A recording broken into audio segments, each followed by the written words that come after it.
Designing a network protection solution. You got to protect your network, and network access protection is a good feature for doing that. So let's talk about how you can design one of these things to work for your environment. We're going to be all about network access protection, and we're going to cover the sort of five enforcement methods that NAP supports: IPsec, 8021X, DHCP, VPN, and no enforcement whatsoever. We're also going to discuss placement and capacity of the different services your network needs to have to do this, and discuss the different types of remediation resources that you'll need to make available to client computers who can't pass their health check.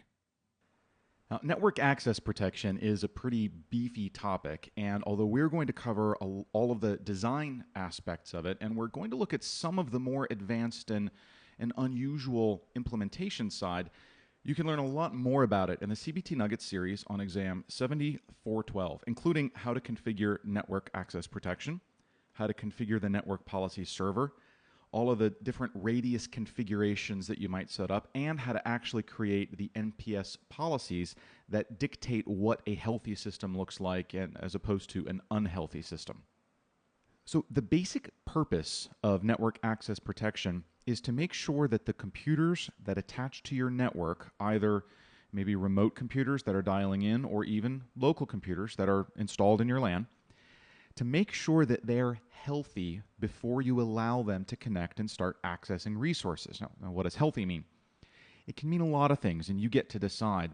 But some of the things that you might consider healthy are a computer that has all of the latest patches installed, that has its antivirus up to date, and that might also include anti-spyware, just anti-malware in general. I'll just call antivirus. It might have its firewall set to a certain configuration.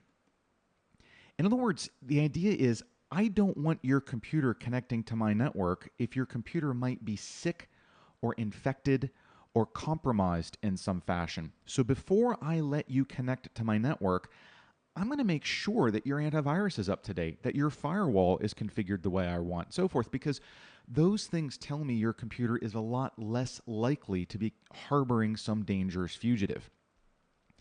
So the general way this works is a client tries to connect to your network. Now, client computers, and this can apply to servers too, so we'll just call them computers. Computers always have to connect through some kind of access device. Now, in the case of a dial-in client, they might be attaching to a firewall or a VPN server or a dial-up server or something else.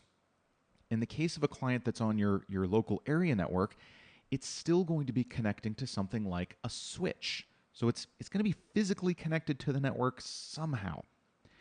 When those clients connect, that device, whether it's a switch or a VPN server or a firewall or whatever, can be configured to talk to a radius server, remote access dial-in user service. So it's an authentication service, and this isn't a Microsoft standard. This is a broad industry standard. And the device will talk to a radius server that is a network policy server, NPS. Now, that is a feature of Windows Server 2012. Actually, it was introduced back in Server 2008. So this NPS speaks the radius protocol. And in addition to doing sort of base level authentication, username, password, or instead of that, in the case of someone who may be already authenticated to your Active Directory domain controller, the NPS server is checking the status of the health of the client computer. In other words, the client computer is, so, all right, here's how it works. Hi, I want to get in. Okay, fine. Hey, is he allowed in? Well, I don't know. What's his health status? Hey, what's your health status? And there's a NAP client that runs on this computer that goes and collects the health status. Here's the firewall configuration. Here's the antivirus status. Here's the status of my patches and everything else. And so it sends that back. Well, here's my health. Okay, here's his health. Yeah, that looks healthy. Let him in. And that happens, again, it can, if you configure it, even if someone's just connecting to your local area network. So what happens if you're healthy? Well, typically what you're going to do when you set this up is set up two separate subnets on your network. You're going to have your LAN, and let's say that this is using IP address 10.10.10. whatever, X. And you will also set up a remediation network or a restricted network, and that'll have a different subnet, 10.10.12.x. So if the client is healthy, he gets an address on this network and can access all the resources on that network. If he's not healthy, he gets an address for this network, and you set that up so that packets can't even route to the main network. You might put a little rule or firewall or something in between them, and the client can only access the resources on that remediation network, and that might include a DNS server. It might include access to a Windows Update server, to an antivirus server, any other resources that the client might need to get itself into a healthy condition. And you really lock down that network. Like, all these computers are very heavily protected and restricted so that this potentially deadly client, which might be harboring a dangerous fugitive malware, can't damage anything. Now, once the client has been remediated and all fixed up and healthy, it can go back and it can ask for a real address on the real rest of the network. So you provide a way to get the client into shape. So this whole structure is called network access protection. The NAP client piece and the network policy server and the remediation network and all these other pieces are components of that overall architecture. And we're going to have a lot of terms to talk about now, so specific words that are going to have specific meanings that we should get out of the way. The first is the Network Access Protection, or NAP, agent. This is a service that lives on the server operating system as well as the client that's capable of collecting and managing the health information for NAP client computers. A NAP client computer is any computer that has the NAP agent service installed and running, and which is providing that computer's health status to the NAP server computers. So a NAP-capable computer, or the opposite of that, a non-NAP-capable computer, is a computer that has the NAP agent service installed and is running and is capable of giving its health status to a NAP server computer. A non-capable one is one that cannot provide its health status. A compliant computer is one that has given its health information to a NAP server, and its health information meets the requirements that you've defined. Now, if you are a non-NAP capable computer, you are by definition not compliant because you cannot prove your health status. Your health status is information about a client computer that you use to allow or restrict access to your network. This might include the status of the Windows firewall, the update status for your antivirus signature package, the installation status of security updates, stuff like that.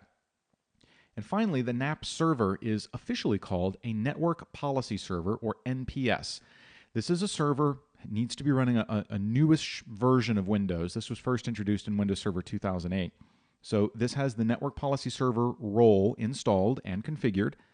The policy server uses the policies that you set to evaluate the health status fed up from client computers when they try to get to the network, or whenever their health state changes. Based on the result of that evaluation, the server can then instruct the client computer to either get full access to the network or restricted access to the network. So the client-server piece of this, the fact that there's two sides of the conversation, is a really important component of the entire technology. Now, there are really 4 different ways that you can set up NAP to enforce your policies. In other words, how you control access to your network. There's IPsec, 802.1x, VPN, and DHCP. The one you use is going to kind of depend on your goals. For example, if your goal is merely to keep your computers updated all the time, IPsec is a good one. In fact, the IPsec enforcement method is good for pretty much everything. 802.1x is pretty good for keeping your computers updated. It's okay for protecting your roaming laptop computers. It's excellent at protecting your corporate headquarters or a branch office from non-compliant computers. It's pretty good at, well, we'll put a check mark there. I'd say it's better than pretty good. It's very good at managing internal risk. Excellent at tracking security compliance. Not so good at protecting remote access, and very good at protecting your corporate assets from unmanaged computers. The VPN enforcement design is excellent for remote access and protecting your assets, but merely good for everything else. And we are going to talk about all these enforcement methods, by the way.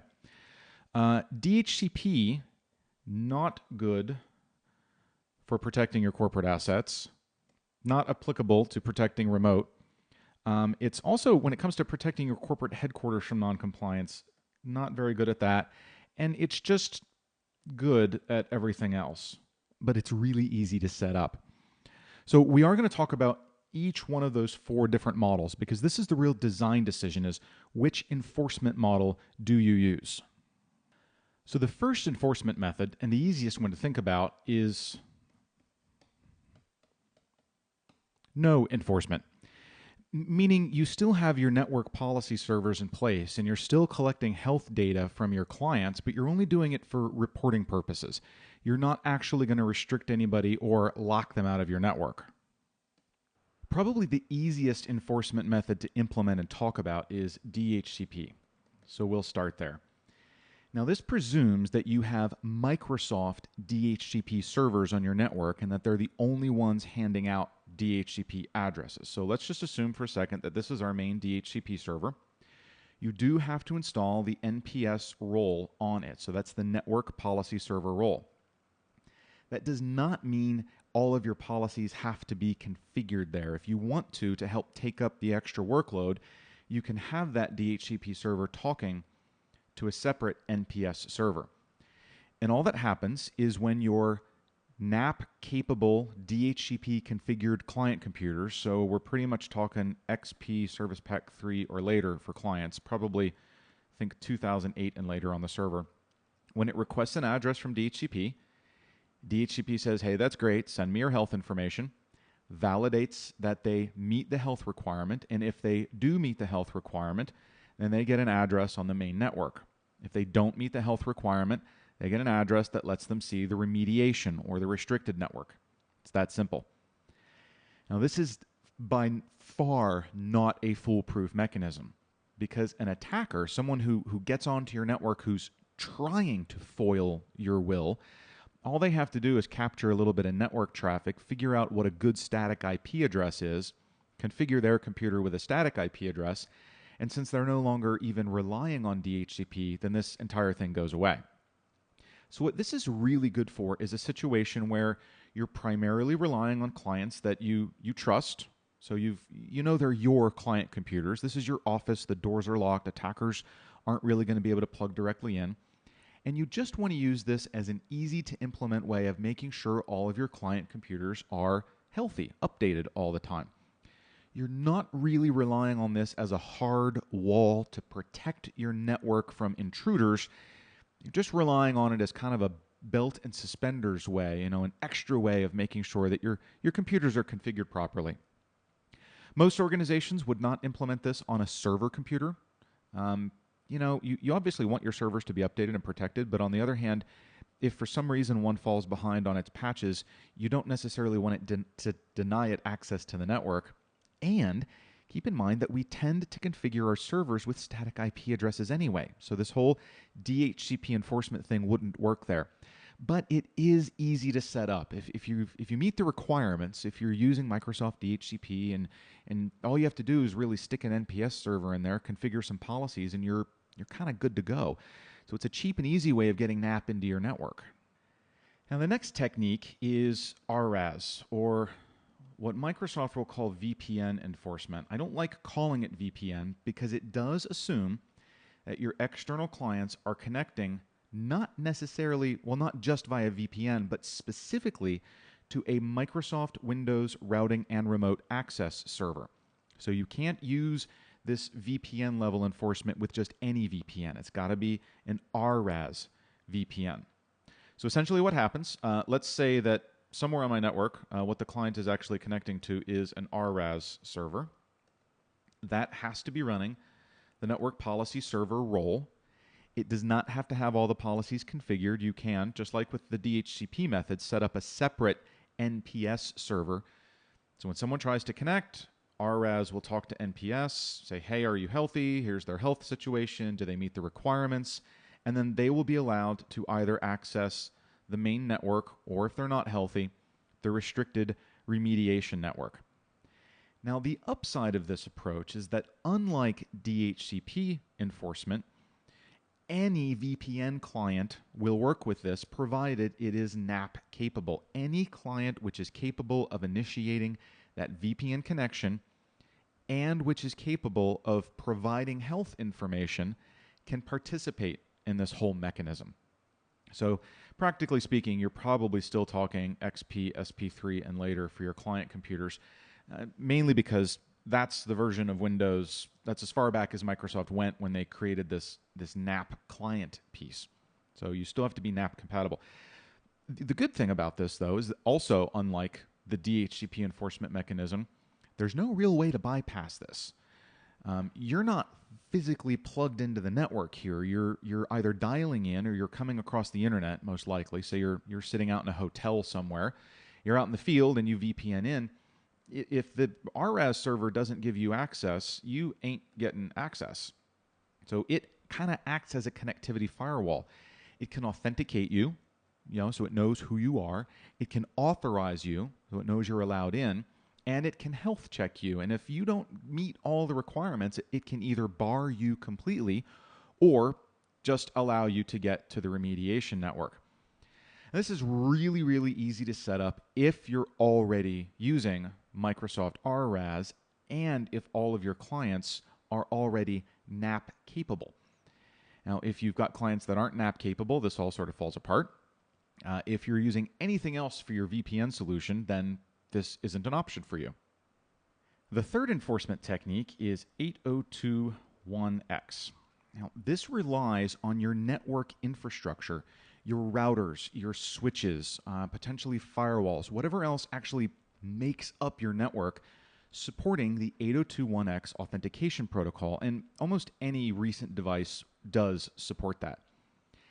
8021X was originally developed as a way of ensuring only authenticated computers could attach to the network. NPS simply extends this by saying that, well, you've got to be authenticated, sure, but you also have to be healthy. Again, it does require that your client computers, whoever you want to be attaching to this, and that can include servers, that they are NAP compatible, NAP capable. So essentially what happens is when a computer connects to your network, it's connecting through some kind of device. Either it's talking to a wireless access point, or it's directly plugged into a switch, or it's communicating through a router or a firewall or something else. Those devices, if they are 8021X compatible, get to make a decision about whether or not they will actually pass the electrical communications off to the rest of your network. So essentially what you can do is configure them to say, hey, Mr. Switch, before you let anybody in, I want you to talk to this NPS server, which, keep in mind, is a type of radius server. And the 8021X protocol is built around the idea of using radius as the authentication protocol. So when your client tries to connect, the switch can say, whoa, before I let you go any further than myself, I need some authentication information. So here's my authentication request to you. You're going to send me a response, which will include your health information. I'll check with NPS to see if you meet the policy. And if it tells me yes, I'm going to let you in. If it tells me no, on the other hand, I'm going to rig things on the network so that you can only talk to the restricted remediation network. Now, this does require more bits to set up. You have to set it up on all of your switches or your routers, or, a lot of different devices have got to be set up potentially, and how difficult that is kind of depends on the nature of those individual devices. But once it's set up, there's no bypassing this. If you plug into the network or you go talking to a wireless access point and it determines that it doesn't want to talk to you, then you might as well not even be there. This can be set up through VPN level. So after the VPN is established, you can do 8021X. There's a lot of different ways you can set this up. So the benefit of it, unlike the DHCP enforcement method, there's no way to bypass this. Unlike the VPN method, it doesn't require that you be using a specific Microsoft piece. You don't have to be using Microsoft DHCP. You don't have to be using Microsoft RRAS. This will work with any 802.1x compatible equipment. It's one thing that you can set up for your entire network, right? DHCP is pretty much for people on your LAN. The VPN method is for people coming in from the outside. 802.1x can be used for all of them. So it's one thing to set up. A little bit more complicated, but it's much, much broader, pretty much impossible to bypass, and provides you with a great broad level of security for making sure people are updated. Now the last, and if you remember our little comparison chart, the best, and unfortunately the most complicated enforcement method is IP security, or IPsec. Let's start by talking about the requirements. You've got to have a server on your network that is an Active Directory domain controller. So you need Active Directory for this because part of this process involves basic user authentication. You have to install the Health Registration Authority role. So that's a Windows Server 2012 role. You also have to install the NPS role. It needs to run IIS. These two things go together. IIS and HRA go together.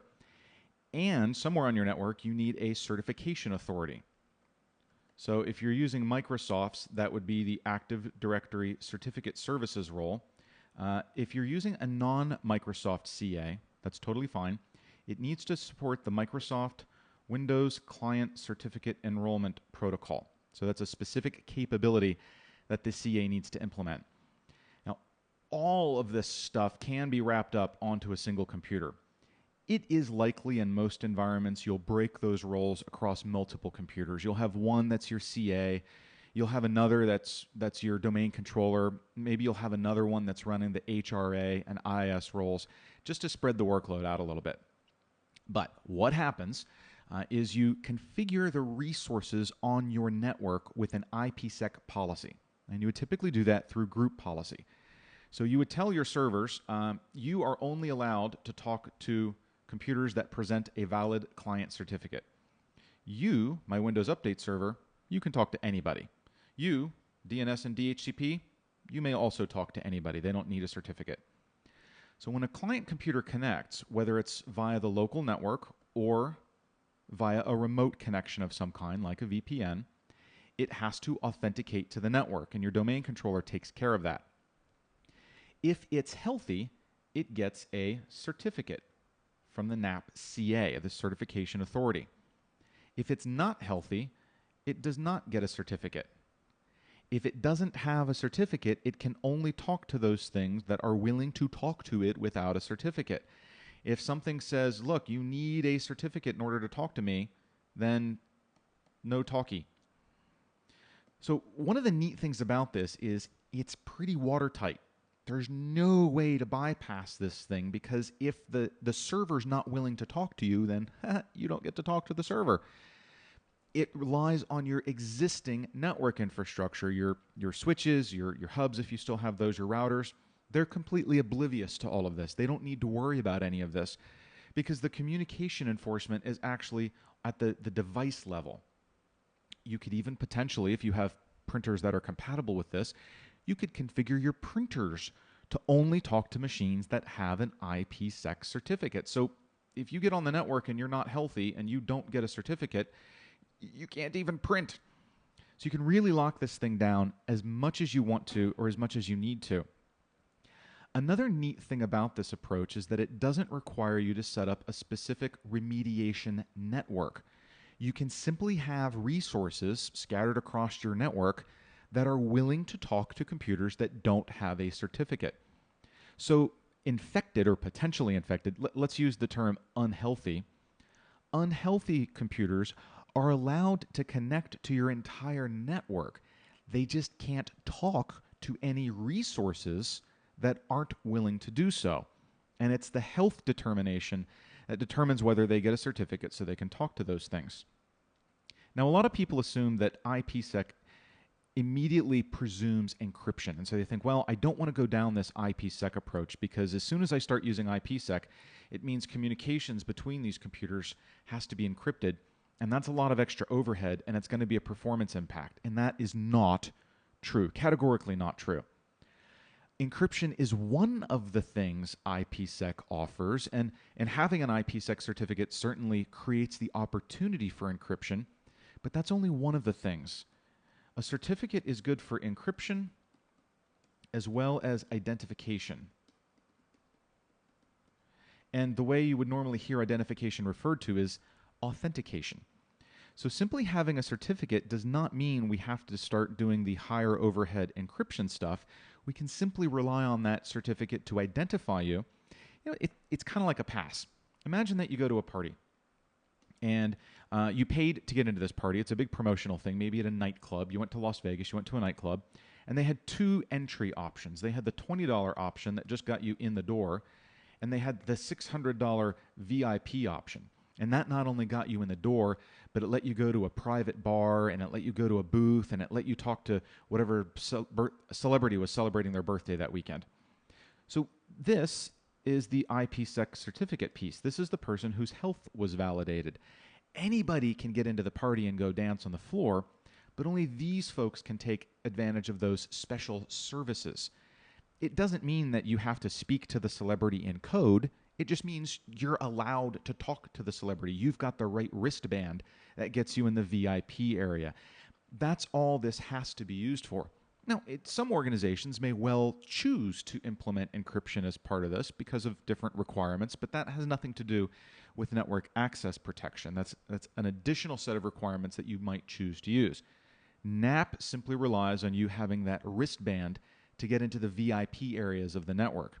Anybody without a wristband can only access the lower, commoner areas of your network. And so that's IPsec enforcement for NAP. So we need to talk about placement and capacities for all these different things. Let's talk about the health policy server with that NPS role. You need at least one. Keep in mind that your enforcement points need to talk to your NPS server. So that means if you're using 802.1x, all of your network components have to talk to this thing. If you're using VPN, your RAS servers. If you're using DHCP, your DHCP servers. So you probably want to have an NPS server physically co-located with those enforcement points. That's probably going to drive you to have more than one. You might also need more than one at a large location where you need to provide some load balancing or failover. Because remember, this thing is the key to your network. If it goes away, nobody gets on the network. If you have a lot of servers and you want to be able to spread the balance around or spread the load around, then you're going to have more than one. So that's the placement guidelines for the kind of the main piece, the central piece, the health policy server. Now let's talk about enforcement. Because depending on the enforcement model you pick, you're going to have different types of enforcement points. So in IPsec enforcement, you're going to have that health registration authority, which has to be running HRA, IIS, and the NPS roles. You're going to need that near any large concentration of users, and you're going to want to make sure all of your users, except remote ones, can get to a local one if possible, because they can't get on the network until they talk to this thing.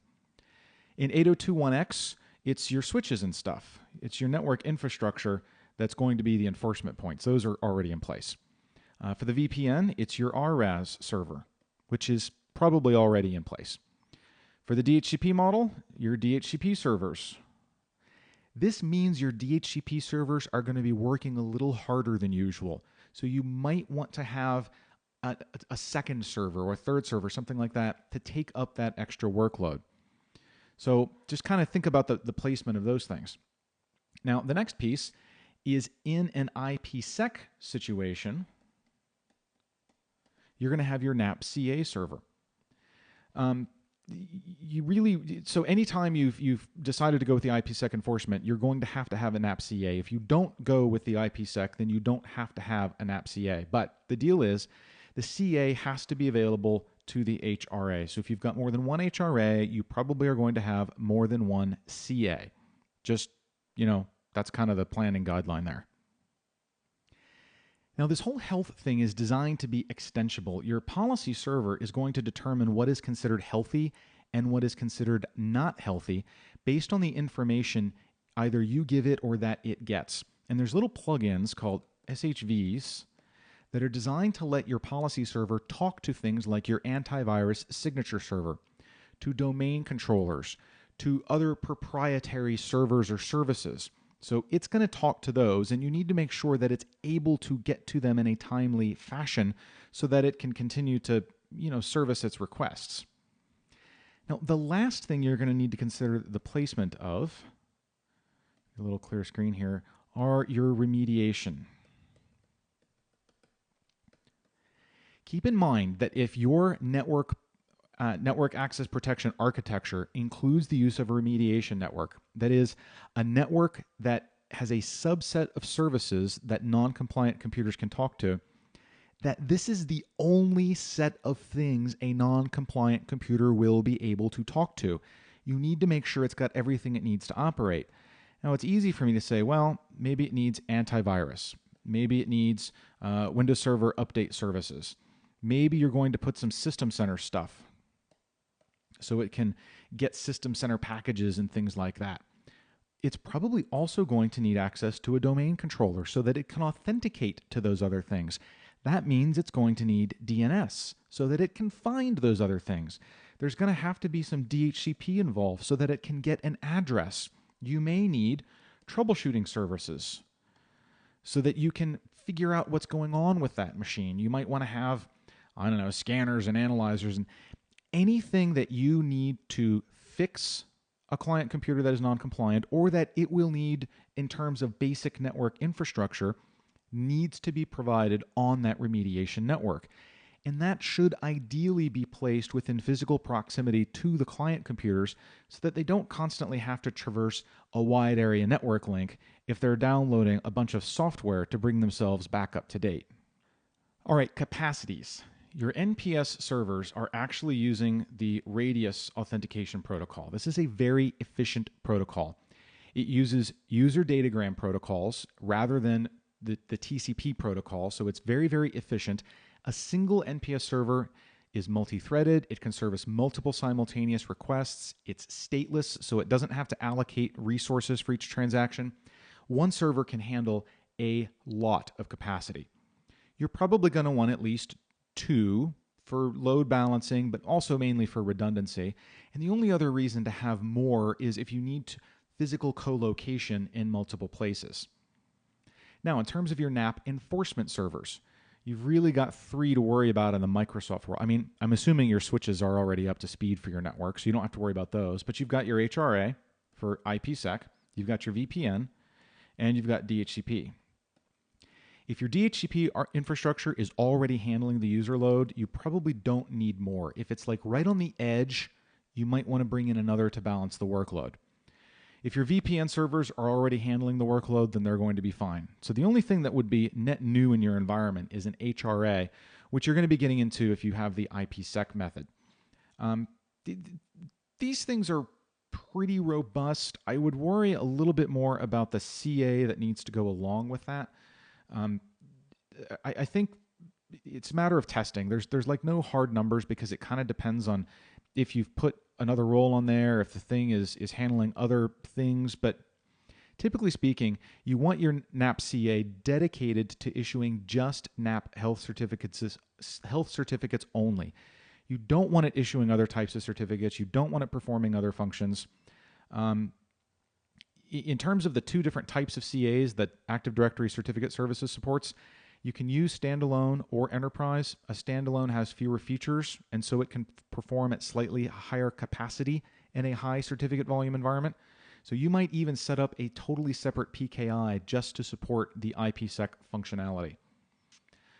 In terms of capacity for your remediation servers, if you're not expecting to have a lot of clients needing remediation, they don't need to have all that much. So you don't have to worry about all that. It tends to be a fairly low volume type of transaction. So, I mean, the big ones to worry about are here, just because that certificate stuff gets really, really intense sometimes if you've got a lot of clients and server computers.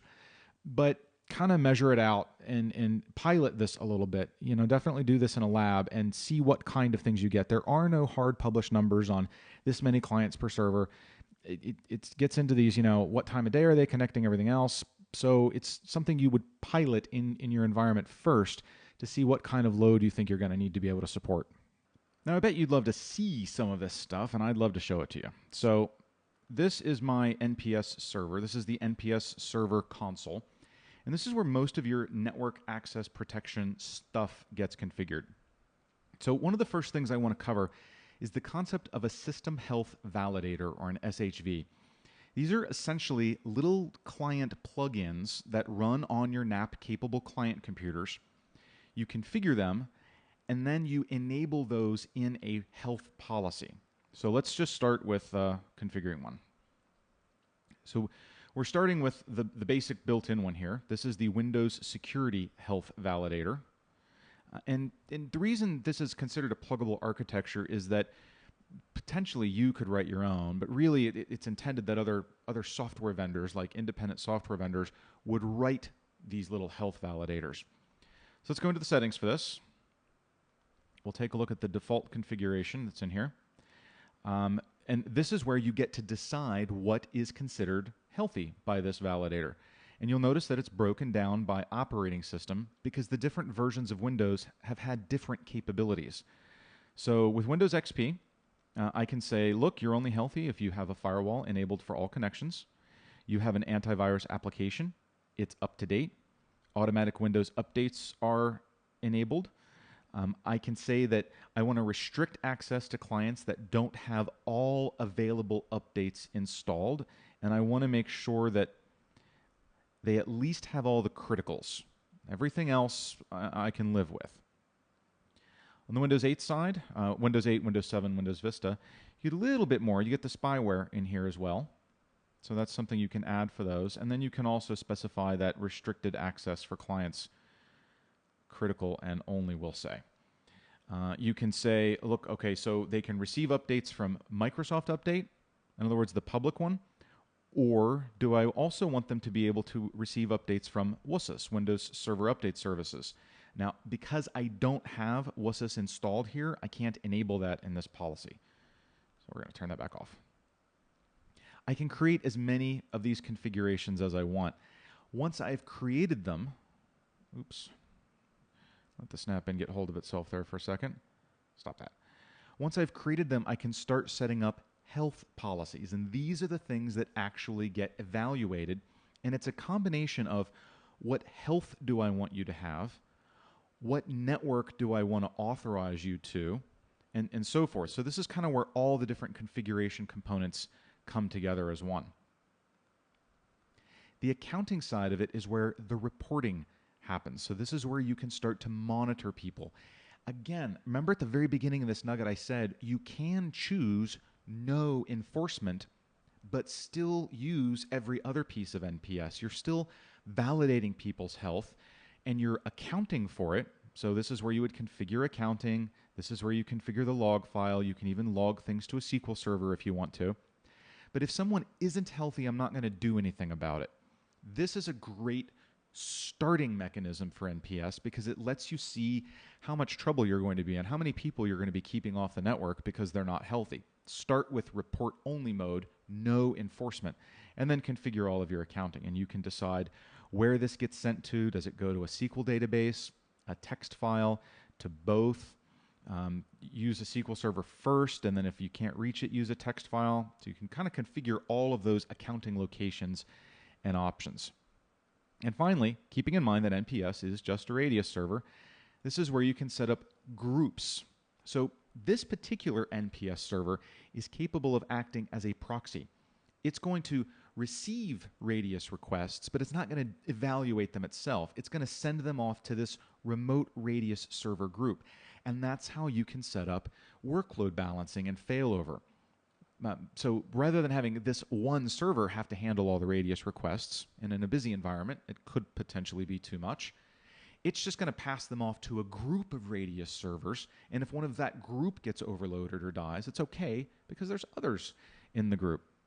And you can also set up your radius clients here, the people that are allowed, network access servers that are allowed to contact this server for a policy enforcement. So that's where all of this actually gets set up. Now, the other big thing, if you're going to go with the IPsec method of enforcement is you're going to have to set up your IPsec policies, and that's completely out of scope for this particular nugget. You're going to want to look at some of the nuggets in the exams for 7410 and 7411, as well as 7412, to talk about IPsec configuration. That's a pretty big topic, but it's usually done through a group policy object, so that's where you would begin working with it. So in this nugget, we have looked at network access protection. We covered the 4 enforcement methods: IPsec, 8021X, DHCP, and VPN, as well as the I choose to not enforce. I just want to look and see what's happening. We talked about placement and capacity, and talked about some of the resources that you'll need to make sure you make available on your remediation network. I hope this has been informative for you, and I'd like to thank you for viewing.